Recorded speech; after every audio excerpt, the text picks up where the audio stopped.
그 다음 질문. 마태복음 24장 9절에 보면 마지막 시대의 징조를 말씀하시면서 사람들이 우리를 환난에 넘겨주고 주겠고 죽인다고 말씀하셨는데 실제로 우리가 믿음으로 인해서 사람들에게 넘겨주고 죽임을 당하는 일이 있다는 건가요? 맞다면 죽음을 각오하고 있어야 하는 건가요? 이게 참 좋은 질문이잖아요. 이 말씀을 이해할 때 찾아봅니다. 마태복음 24장 찾아봅니다. 이거 중요한 질문입니다. 마태복음 24장 9절에 보시겠습니다. 먼저 7절부터 보겠습니다. 민족이 민족을, 나라가 나라를 대적하게 하겠고 처처의 기근과 지진이 있으리니 이 모든 것이 지난의 시작이니라. 그때 사람들이 너희를 혼란에 넘겨주겠으며 너희를 죽이리니 너희가 내 이름을 위하여 모든 민족에게 미움을 받으리라. 그때 많은 사람이 시험에 빠져 서로 잡아주고 서로 미워하겠으며 거짓 선지자가 많이 일어나 많은 사람을 미혹해 하겠으며, 이 말씀에서 그때 처처의 기근과 지진, 마지막 징조가 나타날 때 사람들이 너희를 혼란에 넘겨주겠다, 그때 넘겨주겠다 이렇게 되지 않습니까? 근데 이걸 좀 아셔야 됩니다. 누가복음 찾아봅시다. 21장 보세요. 누가복음 21장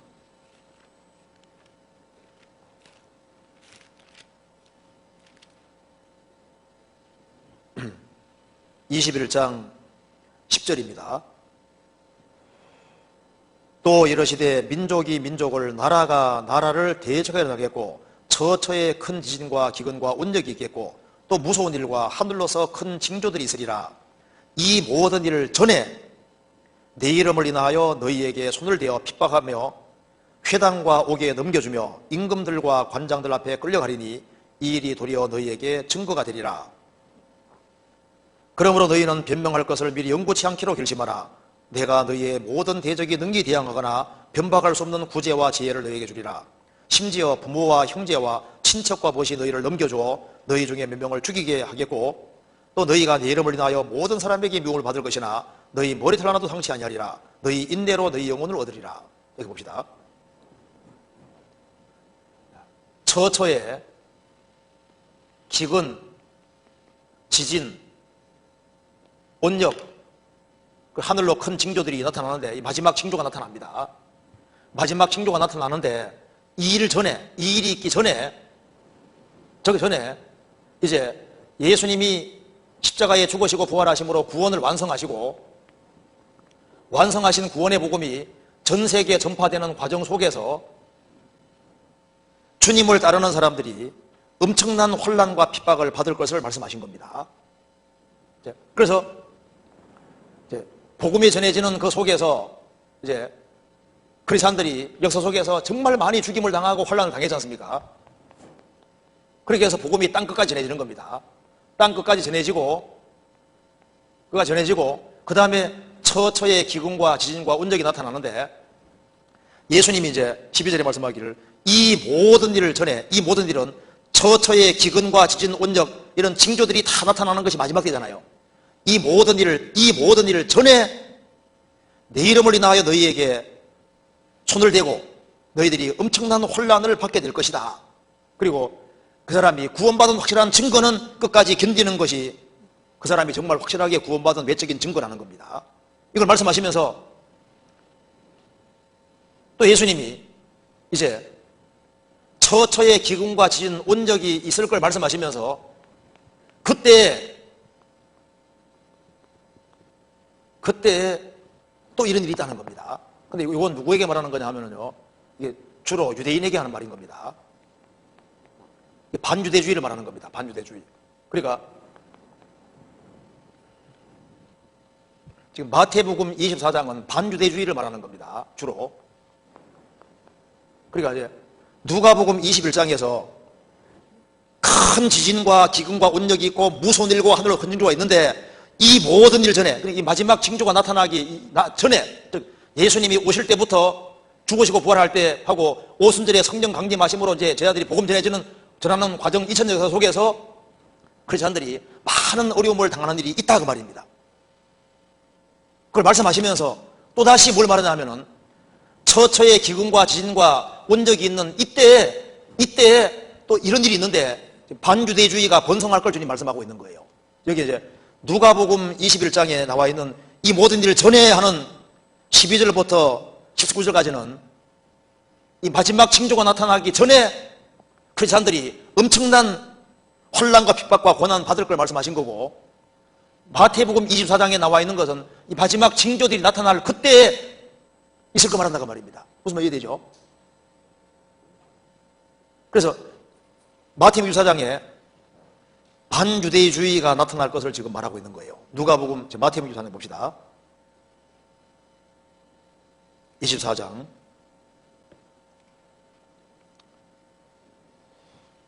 8절. 이 모든 것이 재난의 시작이니라. 그때 사람들이 너희를 혼란에 넘겨주겠으며 너희를 죽이리니 너희가 내 이름을 위하여 모든 민족에게 미움을 받으리라. 지금 있잖아요. 지금 유대인들이 여기 마태복음 24장이 이제 지금 주로 유대인들에게 지금 하는 얘기입니다. 이방인도 포함되지만 지금 유대인들에게 주로 하는 얘기입니다. 그래서 그 뒤에 보면 22절 봅시다. 그 날들을 감하지 아니할 것이면 모든 육체가 구원하지 못할 것이나 그러나 택하신 자들을 위하여 그 날들을 감하시리라. 유대인들에게 하는 말입니다. 그래서 9절에 나와 있는 이 말씀을 이해하기 위해서 우리가 성경 구절을 찾아볼 것이 있습니다. 마태복음 10장 보시겠습니다. 10장 21절.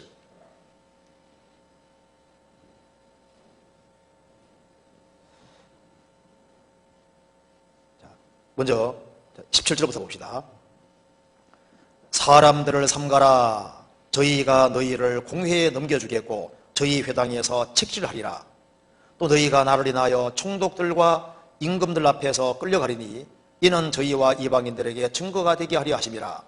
너희를 넘겨줄 때 어떻게 또는 무엇을 말할까 염려치 말라. 그때 무슨 말 할 것을 너희에게 주시리니 말하는 이는 너희가 아니라 너희 속에 말씀하시는 자 곧 너희 아버지의 성령이시니라 하면서 장차 갑자기 어디로 넘어가냐 하면은 예수님이 제자들을 보내서 제자들이 이리 가운데 있는 양 같아 그 말입니다. 그러면서 많은 미움을 받는데 그 얘기하면서 장차 여기 갑자기 마지막 때로 넘어가서 유대인들이 이제 혼란받을 걸 말씀하는 겁니다. 장차 21절부터 23절까지 같이 읽어봅시다. 장차 형제가 형제를 아비가 자식을 죽는 데 내어주며 자식들이 부모를 대적하여 죽게 하리라. 또 너희가 내 이름을 인하여 모든 사람에게 미움을 받을 것이나 나중까지 견디는 자는 구원을 얻으리라.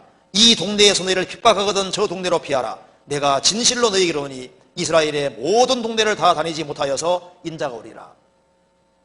그러니까 이스라엘 모든 동네 지금 장차 하면서 이스라엘 민족이 마지막 시대에 박해를 엄청나게 받을 것을 말씀하시면서 하는 말씀이다 그 말입니다. 이걸 다시 설명하고 있는 것이 마태복음 24장 9절 이하인 거예요. 9절에 똑같은 얘기인 겁니다. 그러니까 마태복음 10장 21절에 장차 하는 이거 말씀하고 마태복음 24장 9절에 그때 사람들이 너희를 혼란에 넘겨주겠으며 너희를 죽이리니 너희가 내 이름을 위하여 모든 민족에게 미움을 받을 것이다. 그래서 유대인들이 지금 여기 마지막 징조 중에 하나가 처처의 기근과 지진, 온역 이런 징조뿐 아니라 유대인들이 2차 대전 때도 많이 죽었지 않습니까? 특별히 이스라엘이 독립을 했지만요 지금도 전 세계 사람이 유대인들을 미워합니다. 미국도 그렇죠. 유럽도 유대인들 박해를 많이 하니까 네타냐후가 빨리 돌아오라 그리고 러시아도 유대인들 되게 싫어하고 우크라이나도 그렇고 유대인들 하나같이 이상하게 싫어해요. 그래서 7년 혼란을 다른 말로 뭐라 그럽니까? 야곱의 혼란 때라고. 히틀러가 유대인 죽인 것은 약과입니다. 유대인이 한 3분의 2 정도가 한꺼번에 결국은 죽임 당해야 되는 거니까 예레미야 3장에 말씀하기를 이 7년 혼란을 다른 말로 여호와의 날, 여호와가 주니까 주의 날 그렇단 말입니다. 어린 양의 진노, 또 다른 말로 야곱의 혼란 때라고 돼요. 야곱의. 그래서 이스라엘 민족이 피할 데 없는 엄청난 혼란을 당하게 돼 있는데 벌써 수침이 전 세계적으로 나타나고 있기 때문에 그래서 지금 그 종말론을 이렇게 강의하는 사람들 그런 사람들이 반유대주의가 극성 부린다는 걸 계속 브리핑 하잖아요. 그래서 유대인들이 7년 혼란 전 3년반 동안에 한 명도 안 빠지고 이스라엘 땅에 다 들어가는 이유가 뭐예요? 다 들어가는 이유는 반유대주의가 이제 극성을 부리니까 유대인들이 결국은 자기 땅에 다 돌아갈 수밖에 없는 거예요. 이스라엘 민족이 에집트에 살고 있는데 에집트에 대접 잘 받으면 출애굽할 생각 안 하잖아요. 이스라엘 민족이 이스라엘 땅에 돌아갈 때 이유가 뭐냐면은 이방 땅에 편안하게 잘 살 수 있으면 안 돌아가려고 합니다. 그래서 주님께서 유대인들의 복음자를 흐트러뜨리고 유대인들이 세상 사람들에게 미움받도록 되어 있는 거예요. 그래서 7년 혼란 속에 들어가면은 이제 주님 앞에 신실한 사람들이 있는가 하면 그 7년 혼란 속에 유대인 중에 구원받은 사람이 성도지 않습니까? 그 중에 성도가 있는가 하면은 이제 서로 잡고 죽이고 그 말이 성경에 자세히 쭉 나와 있어요. 그래서 지금 반유대주의가 이제 극성을 부릴 것을 말씀하시고 사실 크리스찬들이 옛날보다 고난을 많이 받았지만은 지금은 주님 오시는 그날에는 밖에 속에 오면 오죽이나 좋겠어요. 그럼 바짝 긴장해 주님 만날 텐데 주님 오실 때 밖에는 너무 드물고 반유대주의는 극성을 부리고 주님 마지막 오실 날이 다가오면 다가올수록 크리스찬들은 뭐하고 있느냐? 열천에 비유해 뭐라 했습니까? 신랑이 더디오므로 다 졸며 잘세. 다 졸며 잘세. 밖에 속에 있으면 못 자지요. 그잖아요. 누가복음 18장에도 인자가 올 때 세상에서 믿음을 보겠느냐? 무슨 믿음입니까? 과부 같은 믿음 보겠느냐? 그러니까 라오디게아 교회 시대식으로 돼서 나는 부자라 부유하여 부족한 것이 없다. 대다수가 이렇게 되고 먹고 마시고 시집가고 장가가고 욕심에 푹 빠져 살 것을 말씀하고 있잖아요. 그렇잖아요. 유대인들, 크리스찬들이 박해받는 일은 있지만 그게 그렇게 많지 않고 주님 재림이 다가올수록 먹고 마시고 시집가고 장가가고 크리스찬들도 그냥 졸고 신앙에 잠을 자고 그렇게 하다 주님 갑자기 만날 거라고 말씀하신 겁니다. 그러니까 성경에 말씀하기를 술 취함과 방탕함과 생활의 염려로 너희 마음이 둔하여지고 그날이 뜻밖의 덕구같이 너희에게 이 말이라 그러잖아요. 주님이 오시는 걸 말씀하시면서 사람들이 특별히 크리스찬들에게도 하는 말씀입니다. 모든 사람에게 하시는 말씀인데 술 취함과 방탕함과 생활의 염려로 너희 마음이 둔하여지고 뜻밖의 그날이 덕구같이 너희에게 말이라 되잖아요. 무슨 말인지 이해되죠? 그러니까 이 처처의 기근과 지진 원적 이런 마지막 징조들이 나타나기 전에 복음 전해지는 과정에서 크리스찬들이 엄청난 핍박을 받으면서 전해왔는데 이제 마지막 징조가 나타나면서는 특별히 반유대주의 붐이 크게 일어날 것을 말씀하시고 크리스찬들도 물론 박해받는 일이 있지만 그건 드물고 먹고 마시고 시집가고 장가가고 사고 팔고 심고 집 짓고 있다가 다 졸며 자고 있다가 주님 만나니까 인자가 올 때 세상에서 믿음 보겠느냐? 과부 같은 믿음 보겠느냐? 하나님 역사를 끌어내리는 믿음 보겠느냐? 그 믿음 보기 어렵다 그런 뜻인 거예요. 이해되시죠? 이게 이제 마태복음 6장 마지막 징조 얘기할 때 시간이 없어가지고 얘기를 안 하는 겁니다. 반유대주의에 대해서 이제 증거 같은 거 좀 막 보여주면 좋은데 유대인들을 얼마나 미워하고 싫어하고 있는지 그걸 좀 쫙 보여주면 좋은데요. 유대인들은요 이제 결국은 다 돌아갈 수밖에 없어요. 그래서 에스겔 37장에 39장에 한 명 땀 빠지고 다 돌아간다 그 말이 맞는 겁니다. 유대인들을 얼마나 미워하면 다 돌아가겠습니까? 그걸 얘기하는 겁니다. 그렇게 하면 되겠고요. 그 다음에